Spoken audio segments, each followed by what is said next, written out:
Assalamualaikum warahmatullahi wabarakatuh. Masih bersama saya Sri Sukandi Wali, Wakil Dewan Redaksi Mitra Negara TV, menyampaikan berita lugas, tajam, dan terpercaya sesuai fakta terkini. Mari kita saksikan terus siaran langsung di Mitra Negara TV. Halo, Assalamualaikum warahmatullahi wabarakatuh. Selamat siang, salam advokasi. Apa kabar teman-teman sekalian, teman-teman advokasi, teman-teman jurnalis, dan masyarakat umum secara luas, ya, simpatisan-simpatisan BPAI dan relawan-relawan advokasi yang ada di seluruh Indonesia. Pada kesempatan ini saya menyapa masyarakat Indonesia khususnya, mudah-mudahan kita semua dalam keadaan sehat walafiat. Amin ya rabbal alamin. Baiklah, saya akan menjawab pertanyaan dan masukan daripada beberapa netizen atau teman-teman kita yang ada di lapangan mengenai beberapa peristiwa yang lalu, beberapa hari yang lalu tentang terjadinya kekerasan terhadap seorang jurnalis yang sedang melakukan peliputan di dalam pasar tradisional, sebuah pasar tradisional yang namanya Pasar Pusaka Jaya, Kabupaten Subang, Jawa Barat. Nah, pada video saya melihat mencermati adanya bersih tegang, adanya argumentasi yang sangat tajam antara kedua belah pihak, baik dari posisi oknum pedagang pasar yang mencoba mengintimidasi seorang jurnalis, kemudian seorang jurnalis juga membela diri untuk menyatakan bahwa dirinya sedang melaksanakan tugas. Maka saya melihat peristiwa ini adalah peristiwa hukum yang bisa saja ada unsur pidananya.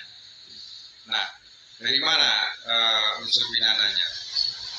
Jadi begini, bahwa seorang jurnalis, seorang wartawan, ia bekerja berdasarkan Undang-Undang Nomor 40 Tahun 1999 tentang pers, di mana di pasal 4 ayat 1 diatur, ayat 2 diatur tentang pers, kemudian ayat 3 yang berbunyi untuk menjamin kemerdekaan pers, maka pers nasional berhak atau mempunyai hak, pers nasional mempunyai hak untuk mencari, memperoleh, dan menyebarluaskan gagasan atau informasi.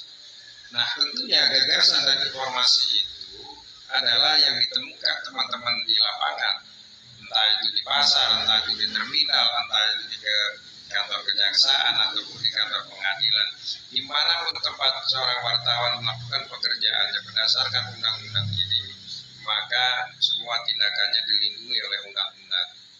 Nah, apabila dalam suatu peristiwa peliputan, ya, satu peristiwa kejadian, ada intervensi, ada tekanan, ada penghalang-halangan oleh tugas wartawan yang dilakukan oleh oknum pedagang pasar tadi, maka terhadap oknum pedagang pasar tadi dapat dikenakan ketentuan pidana.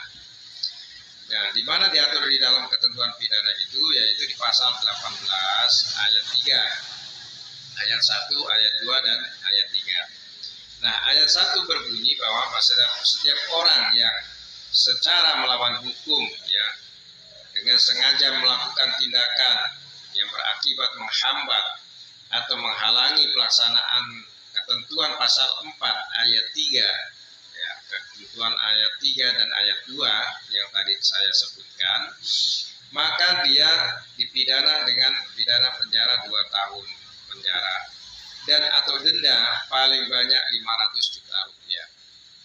Nah, kalau kita lihat peristiwanya, apabila si oknum pedagang ini telah memenuhi unsur, ya, menghambat dan menghalang-halangi tindakan jurnalis dalam sebuah liputan kegiatan, maka yang bersangkutan, oknum pedagang tadi, dapat dikenakan dengan pasal 18 ayat 1, yakni dengan ancaman hukuman pidananya 2 tahun penjara dan atau denda 500 juta rupiah. Karena yang bersangkutan telah secara nyata di dalam video itu terlihat menghalang-halangi, ya, mencoba bagaimana mengintervensi, menekan. Gitu. Nah, artinya apabila pihak wartawan dapat membuktikan adanya peristiwa itu di depan pengadilan, di depan persidangan, dia dapat membuktikan bahwa adanya tekanan, ancaman atau menghambat tugas-tugas dari para jurnalis, maka yang bersangkutan dapat dipidana. Nah, oleh karena itu, bagi teman-teman jurnalis, media, reporter maupun wartawan dimanapun Anda berada, selalu berhati-hati, selalu berpegang teguh kepada kode etik jurnalistik dan Undang-Undang Nomor 40 Tahun 99. Kalau kita sudah benar melaksanakan tugas di lapangan, kalau kita sudah sesuai dengan protap, dengan SOP, ada tindakan-tindakan yang merugikan kita, media, ada tindakan-tindakan yang merugikan dan bahkan mengancam, maka ambil jalur penyelesaian jalur hukum sehingga dapat diselesaikan secara adil.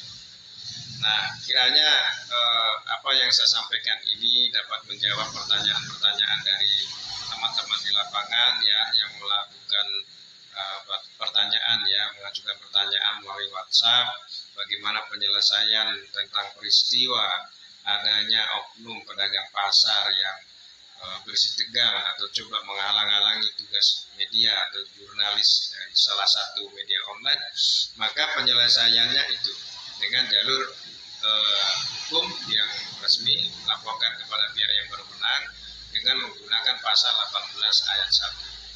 Maka yang bersangkutan dapat dipidana secara hukum dan ada tuntutan denda paling banyak 500 juta rupiah. Nah, artinya dengan kita membawa persoalan ini ke jalur hukum, maka teman-teman sekalian adalah orang-orang yang tahu. Ingat, jangan main hakim sendiri, karena perbuatan tersebut juga melanggar hukum.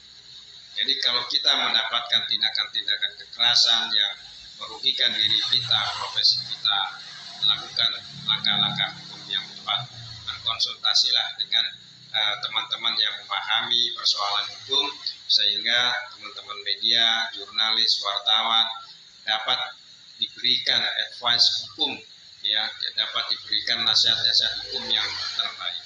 Jadi dilarang melakukan main hakim sendiri, kekerasan itu dilarang, tidak boleh. Jadilah jurnalis, media yang taat hukum. Ya, insya Allah dengan kita taat hukum, dengan kita taat aturan perundang-undangan, jalan kita akan menjadi lurus dan kita akan dilindungi oleh Allah Subhanahu wa Ta'ala. Ya, terima kasih dari saya. Mudah-mudahan bisa menjawab pertanyaan-pertanyaan teman-teman sekalian. Nah, apabila masih ada pertanyaan-pertanyaan yang belum terjawab, silakan ajukan melalui komen maupun WhatsApp kepada Ketua Umum Badan Penyelenggara Advokasi BPN. Terima kasih dari saya. Salam advokasi. Wassalamualaikum warahmatullahi wabarakatuh.